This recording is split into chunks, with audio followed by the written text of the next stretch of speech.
God the Father had confidence in his Son. That's the reason he sent him. That's the reason he gave him. And yet, when he sent Jesus, he knew he would have to go in the form of flesh. He knew that. He too knew satanic power. He too knew the temptations.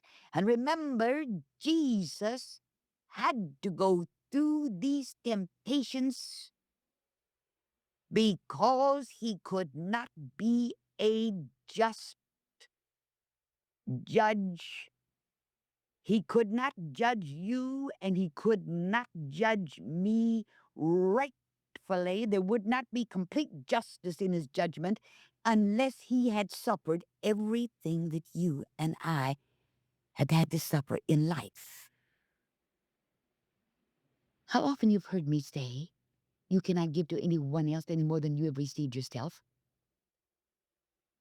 You cannot be a comfort to someone else at the edge of that open grave unless you too have had a death. You cannot bring comfort to someone with a broken heart unless you have had your heart broken. You cannot talk the language of the hungry unless you have hungered.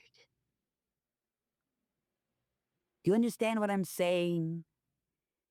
If you've never been hungry, if you've never suffered the pangs of hunger, how can you sympathize with one who is hungry? Do you know what I'm talking about?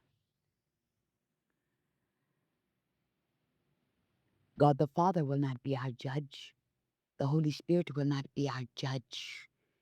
When we stand one day, we say we'll stand before the judgment seat of God, but Jesus Christ will be the judge. He's the one who'll judge you and judge me, because he's the only one who can judge righteously, because he's the only one who has been here in the form of flesh. He knew temptation. He knew sorrow. He wept. He suffered as much man as though he were not God. He hungered. He had to have all of these things in his own life to be able to judge us righteous.